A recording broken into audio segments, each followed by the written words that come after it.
Assalamualaikum warahmatullahi wabarakatuh. Kembali lagi di channel Kisah Warganet. Di video kali ini, saya akan menceritakan sebuah cerita yang saya dapatkan dari akun Twitternya @penulismalam94. Cerita ini berjudul Bertobatlah Ibu. Tak usah lama-lama, kita ke ceritanya. Sore itu, sepulang kerja aku sempat mampir ke rumah sakit untuk menjenguk Amel. Sebenarnya aku pun diminta oleh bibi dan neneknya Amel yang sudah datang jauh-jauh dari kampung halamannya, sekedar mengucapkan terima kasih karena sudah mau menolong Amel di saat Amel sedang pendarahan hebat. Sesampainya di kamar rumah sakit, benar saja aku disambut hangat oleh keluarganya. Ada hal yang membuatku sangat kagum dengan perilaku keluarga Amel yang sama sekali tidak menghakimi Amel, walaupun Amel sudah melakukan hal yang dibatas wajar. Aku sempat berbincang-bincang dengan sang nenek, walaupun sedikit aku mengerti bahasa Sunda, dan juga oleh bibi Amel. Dari perbincangan itu, aku menanyakan kemana ayah dan ibu kandung Amel, karena aku tidak melihat adanya mereka di sana, terkecuali bibi, suami bibi Amel, dan neneknya. Sesekali bibi Amel dan neneknya saling pandang sebelum menjawab pertanyaanku. Tersirat ada sesuatu yang sebenarnya enggan mereka sampaikan. Namun oleh sebab aku yang masih penasaran, mereka pun akhirnya memberitahuku sebuah kenyataan pahit dari hidup Amel. Kalau memang Nak Fitri mau tahu, baiklah, maka akan bibi beritahu sedikit asal-usul Amel. Tapi bibi mohon, jangan sekalipun Nak Fitri menjauhi Amel, karena latar belakangnya dahulu. Amel sudah cukup menderita sedari ia masih kecil, ucap si bibi, yang disertai anggukan oleh neneknya. Amel adalah anak pertama dari seorang wanita yang sebut saja Ewis. Penggambaran Ewis sendiri yaitu kemolekan tubuh dan paras cantiknya membuat para pria baik dari kampungnya ataupun kampung lain berduyun-duyun berdatangan ke rumah untuk meminang Ewis. Karena sifat Ewis angkuh dan materialistik, Ewis tidak mau menikah dengan pemuda dari kampung yang hanya dipandang sebelah mata menurut Ewis. Ewis meminta si ibu untuk memberikannya rapalan-rapalan serta memakaikan susuk agar kecantikan Ewis bisa bertambah lagi. Itu semua Ewis lakukan untuk memikat hati para lelaki kaya di luar dari kampungnya. Setelah Ewis muda mendapatkan bantuan ilmu-ilmu hitam dari si ibu untuk menambah percaya diri dan menambah kecantikannya, ia pamit untuk pergi ke kota Bandung. Di kota itu sendiri, Ewis bertemu dengan sahabatnya, Jana, yang memang bekerja sebagai kupu-kupu malam. Nah, bisa ditebakkan teman-teman akhirnya gimana? Dan ya, karena memang Ewis ini merasa kecantikannya bisa dijual dan tidak harus capek bekerja, ia pun ikut terjerat ke dalam dunia hitam. Singkat cerita, nama Ewis kini santer terdengar di wilayah prostitusi Bandung, dan banyak pria hidung belang memakai jasanya. Di tengah puncak popularitasnya sebagai kupu-kupu malam, Ewis tak sengaja mengandung anak dari pelanggannya, yang ia sendiri tidak tahu siapa ayah biologis dari bayi itu. Sebulan, 2 bulan, Ewis mungkin masih bisa menutupi perutnya yang belum terlihat membesar. Namun menjelang ke-4 bulan, Ewis sudah tidak bisa berkelit lagi dari sang mucikari tentang kehamilannya. Malang bagi Ewis, namanya pun sudah mulai meredup, dan perutnya yang semakin membesar membuat Ewis harus pasrah diusir dari lokalisasi tempatnya bekerja. Di tengah rasa kesal dan kecewanya, Ewis memutuskan kembali ke kampung halamannya di Karawang. Belum selesai prahara Ais mengandung di luar nikah, ia harus menerima cibiran dan rundungan tetangga karena kondisi Ais yang hamil tanpa suami. Tahun 1993, di bulan Juni, lahirlah dengan selamat seorang anak perempuan dari Ewis. Anak itu kemudian diberi nama Amalia, yang biasa dipanggil Amel oleh sang nenek. Di hari pertama Amel dilahirkan, si ibu benar-benar terlihat membenci kehadiran buah hatinya itu. Hal tersebut terlihat dari perlakuan Ewis yang enggan memberikannya ASI dan malah berkata, "Biarin mati aja anak haram ini, saya nggak butuh anak haram." Beruntung sang adik Ewis, Ningsi, dengan senang hati mengurus dan menyayangi Amel dengan tulus. Amel yang masih bayi bertahan hidup mengandalkan susu formula yang diberikan adik Ewis. Oleh dari sebab itu, tubuh Amel bisa dibilang ringkih sampai saat ini karena tidak adanya asupan ASI ketika ia bayi. Tidak hanya itu saja, perangai buruk Ewis kepada Amel. Semakin bertambahnya usia Amel, Amel tidak boleh menyebut Ewis dengan sebutan ibu. Amel kecil pun tidak pernah merasakan kehangatan dekapan kasih sayang Ewis. Amel selalu diajar habis-habisan oleh Ewis, padahal tak sebanding dengan kenakalan Amel saat masih kecil. Semakin Amel beranjak remaja, hubungan ia dan Ewis semakin tidak akur. Amel sendiri memanggil sang ibu dengan langsung menyebut namanya tanpa embel-embel sebutan yang lebih sopan kepada Ewis. Seringkali Amel remaja masih kerap menerima siksaan oleh Ewis yang sedang mabuk. Oh iya teman-teman, sedikit tambahan info. Pekerjaan Ewis sendiri setelah melahirkan masih tetap bergulat dengan dunia prostitusi di warung remang-remang yang tidak jauh dari rumahnya di Karawang. Menurut Ningsi bibi Amel, ketika Amel duduk di bangku SMA, ia pernah satu kali meminta uang kepada sang ibu untuk biaya study tour sekolah. Bukannya uang yang Amel dapatkan, bahkan Amel sampai dicekik sang ibu dan didorong ke dalam sumur. Beruntunglah, sumur itu tidak begitu dalam, dan kebetulan sang nenek sedang main ke rumah Ewis. Mendengar suara teriakan dan tangisan minta tolong sang cucu yang berasal dari sumur belakang, nenek Amel segera menghampiri sumber suara dan langsung memanggil adik Ewis, Ningsi, yang rumahnya tidak jauh dari rumah Ewis.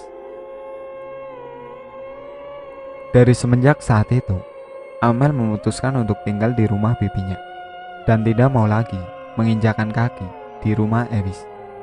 Setelah Amel lulus SMA, suami Ningsi langsung memasukkan Amel bekerja di kota Bandung sebagai karyawan pabrik. 1 tahun Amel bekerja di Bandung, ia mendapatkan telepon dari bibinya jika keadaan sang ibu, Ewis, sudah sangat mengkhawatirkan dan butuh biaya berobat. Amel dengan ikhlas membantu biaya berobat sang ibu, walaupun Amel sendiri tahu penyakit yang ibunya derita itu tidak ada obatnya. Amel berharap di sisa hidup sang ibu, ia bisa mendengar kalimat taubat serta ampunan kepada Sang Pencipta dan permintaan maaf kepadanya. Namun Ewis masih saja mengeraskan hatinya. Ia masih enggan anaknya Amel memanggilnya dengan sebutan ibu. Ewis juga seolah cuek dengan keberadaan Amel, padahal Amel dengan ikhlas membantu biaya berobat ibunya, walaupun sakit tersebut tidak bisa disembuhkan. Setelah kontrak kerja Amel tidak diperpanjang, Amel memilih untuk kembali ke kampungnya di Karawang, sambil berharap ada panggilan pekerjaan dari pabrik-pabrik lain yang sudah ia titipkan lamaran kerja sebelumnya. Atas beberapa alasan Amel diminta oleh nenek dan bibinya untuk kembali tinggal di rumah sang ibu sambil merawatnya. Dan disinilah muncul keanehan demi keanehan yang Amel rasakan menjelang kematian sang ibu. Sebenarnya tubuh Ewis sudah sangat menyeramkan dengan hanya menyisakan tulang dan kulit, persis seperti tengkorak berjalan. Namun menurut Amel tidak hanya rupa sang ibu saja yang menyeramkan, melainkan banyaknya suara-suara lirih di malam hari meminta tolong terdengar jelas dari kamar Ewis. Dan ketika dihampiri, suara itu hilang, serta sang ibu masih tertidur pulas. Amel pun sering melihat sekilas wajah ibunya menyeringai dengan setengah wajah membusuk ketika ia sedang disuapi makan oleh Amel. Sontak saja Amel langsung berteriak memanggil bibinya yang rumahnya tak jauh dari rumah Ewis. Dari mulai bisikan, sekelebat bayangan hitam dari kamar Ewis, sampai dengan wajah Ewis menyeramkan, membuat Amel memutuskan untuk menemui sang nenek supaya menyembuhkan segala bentuk gangguan tak kasat mata di rumahnya. Dari penuturan nenek Amel, itu merupakan reaksi susuk kecantikannya yang ia pasangkan kepada anaknya. Segera si nenek menjalankan ritual pengeluaran susuk yang sudah tertanam belasan tahun di tubuh Ewis. Tetapi si nenek pun bertutur tidak bisa untuk menghilangkan jin yang bersarang di tubuh Ewis, karena sewaktu dahulu Ewis sudah terlalu sering berkutat dengan rapalan-rapalan ilmu hitam. Nenek tidak bisa menghilangkan semua jin yang sudah bersarang di tubuh Ewis, tetapi segala gangguan itu bisa diminimalisir dengan darah ayam cemani ditepat di malam Selasa Kliwon dan di malam hari pasaran lahir Ewis, yaitu Minggu Legi, ucap sang nenek. Kebetulan esok adalah hari pasaran kelahiran Ewis. Segera Ningsi dan neneknya menyiapkan segala persiapan ritual yang kedua untuk memberikan darah ayam cemani kepada jin yang mendiami tubuh Ewis. Saat mulai ritual yang kedua, tiba-tiba tubuh lemah Ewis bergetar hebat dan segera berlari menghampiri ayam cemani itu, serta memakannya hidup-hidup. Kejadian menyeramkan sekaligus menggelikan itu pun turut disaksikan oleh Amel, si bibi, dan neneknya. Amel meminta sang nenek untuk berhenti membuat ritual demi ritual yang penuh dengan kesesatan. Tetapi si nenek seperti tidak mengindahkan ucapan cucunya. Ajaibnya, tubuh Ewis kembali sadar setelah ia kenyang menyantap seekor ayam hitam itu. Dan sehabis acara ritual, Amel mengaku jika memang di rumahnya tidak lagi ada gangguan. Oh iya teman-teman, ritual memberi sesajen ayam cemani ini dilakukan 3 kali menurut penuturan nenek dan bibinya Amel. Tahun 2014, Ewis akhirnya pun harus berpulang ke dalam tangan yang maha kuasa. Tubuh Ewis walaupun sudah dimandikan mengeluarkan bau bangkai dan anyir yang membuat beberapa warga membubarkan diri. Bahkan sang pemandi jenazah dibuat 2 kali muntah karena tidak kuat menahan bau anyir dan busuk. Dari telinga Ewis keluar kotoran telinga yang tak henti-hentinya mengalir, dan mulutnya mengeluarkan darah saat dimasukkan air wudhu. Karena mempersingkat waktu, akhirnya jenazah itu segera dikafankan dan dikebumikan. Nah, saat ingin dikebumikan ini, tiba beberapa warga langsung mundur dan beralasan pamit pulang. Sebelumnya sempat Amel mendengar suara bisik-bisik tetangga yang sebenarnya takut mengurus jenazah ibunya. Selain karena bau busuk yang menyengat, si ibu juga meninggal karena mengidap penyakit HIV. Minimnya pengetahuan warga desa tentang penyakit HIV membuat warga desa ketakutan saat ingin mengebumikan jenazah Ewis. Mau tidak mau yang ikut menguburkan dan melayat hanya berasal dari keluarga suaminya Ningsi. Setelah Ewis meninggal, ternyata gangguan teror masih saja berlangsung. Kini satu kampung menjadi korbannya. Ewis selalu menampakkan diri dalam bentuk menyeramkan, menurut beberapa warga yang melihat. Sampai juga Ewis mendatangi anaknya, Amel, untuk meminta maaf, tepat di hari ketiga meninggalnya. Satu persatu warga didatangi Ewis untuk meminta maaf, karena pernah menyakiti perasaan warga, karena dulu ucapan Ewis yang keterlaluan, terlebih kepada para lelaki yang sempat ingin meminangnya. Teror tersebut akhirnya berakhir ketika tetua kampung memanggil orang pintar yang bisa berkomunikasi dengan arwah Ewis. Dari situlah diketahui jika Ewis ingin bertobat dan meminta dirinya didoakan, diadakan tahlilan oleh warga desa. Mungkin warga hanya bisa mengirimkan doa dan membacakan Yasin untuk mendiang almarhum Ewis. Namun sayang, waktunya di dunia sudah habis. Ewis sudah tidak bisa lagi bertobat, dan ia harus menerima kenyataan perihnya, siksaan kubur, atas segala perbuatannya selagi hidup. Itulah akhir cerita dari Bertobatlah Ibu. Sekian dari saya.